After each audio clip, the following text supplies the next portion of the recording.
यह है 12 ज्योतिर्लिंगों की दिव्य यात्रा का अंतिम अध्याय। खुद महादेव देते हैं मोक्ष का आशीर्वाद। यहाँ है भगवान शिव का अंतिम ज्योतिर्लिंग। पूरी होती है संतान प्राप्ति की मनोकामना। कृष्णेश्वर मंदिर, जिसे कृष्णेश्वर या घुश्मेश्वर के नाम से भी जाना जाता है, शिव पुराण में वर्णित भगवान शिव का अंतिम ज्योतिर्लिंग के रूप में प्रतिष्ठित है। यह स्थान नाग आदिवासियों का निवास स्थान था। आज हम आपको महाराष्ट्र के औरंगाबाद में स्थित कृष्णेश्वर ज्योतिर्लिंग से जुड़ी कथा के बारे में बताने जा रहे हैं और साथ ही जानेंगे कि इस ज्योतिर्लिंग के दर्शन के लिए कैसे पहुँचे कृष्णेश्वर मंदिर, जिसे कृष्णेश्वर या घुश्मेश्वर के नाम से भी जाना जाता है। शिव पुराण में वर्णित भगवान शिव का अंतिम ज्योतिर्लिंग के रूप में प्रतिष्ठित है। यह स्थान नागवाद आदिवासियों का निवास स्थान था। क्या है कृष्णेश्वर ज्योतिर्लिंग की कथा? शिव पुराण के श्री कोटि संहिता के अष्टम खंड के मुताबिक दक्षिण भारत में देवगिरी पर्वत के पास सुधर्मा नामक एक ब्राह्मण रहते थे।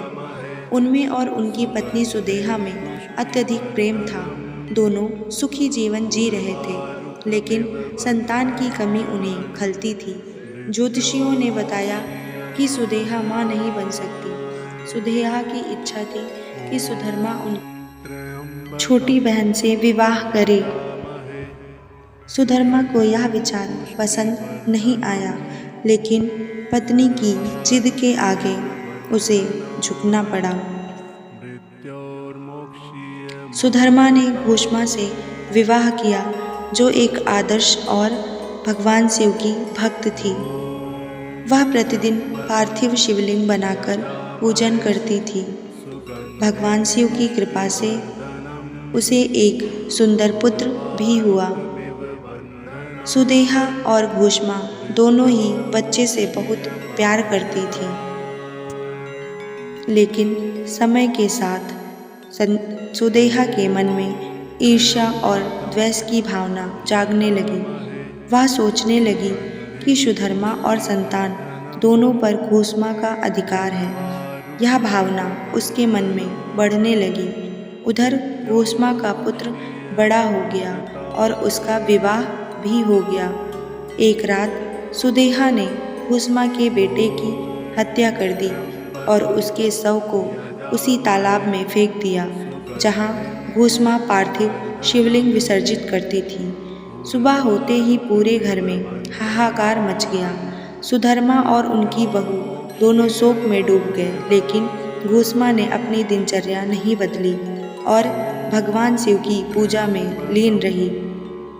पूजा समाप्त करने के बाद जब वह तालाब से पार्थिव शिवलिंग विसर्जित कर लौट रही थी, तभी उनका बेटा जीवित अवस्था में तालाब से निकलकर उनके चरणों में गिर पड़ा।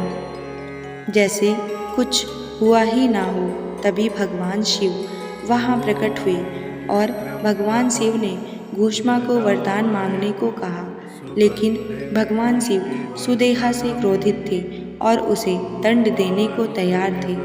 घोषमा ने भगवान शिव से प्रार्थना की कि वे अपनी बहन को क्षमा करें और उसे दंड न दें। भगवान शिव घोषमा की भक्ति से प्रसन्न हुए और उसकी दोनों प्रार्थनाएं स्वीकार की।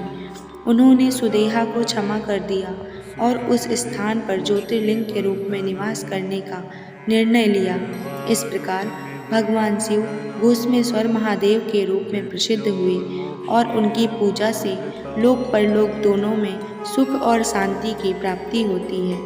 कृष्णेश्वर ज्योतिर्लिंग कैसे पहुँचे? अगर आप दिल्ली से कृष्णेश्वर ज्योतिर्लिंग जाने का विचार कर रहे हैं, तो सबसे पहले आपको दिल्ली से छत्रपति संभाजी नगर औरंगाबाद हवाई अड्डा पहुंचना होगा। इसके बाद आपको मंदिर जाने के लिए टैक्सी या कैब द्वारा आसानी से उपलब्ध हो जाएगी।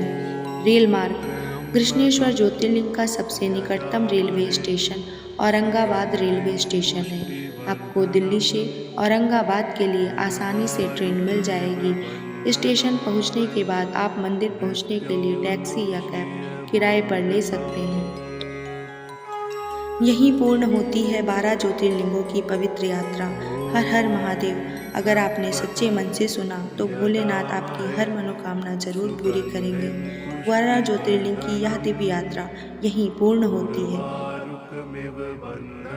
हर हर महादेव। ऐसे ही और आध्यात्मिक रहस्यों के लिए हमारे चैनल से जरूर जुड़ें और इस दिव्य यात्रा को दूसरों तक पहुंचाएं। कहानी पसंद आई हो तो लाइक, शेयर, कमेंट और सब्सक्राइब करना ना भूलें। धन्यवाद।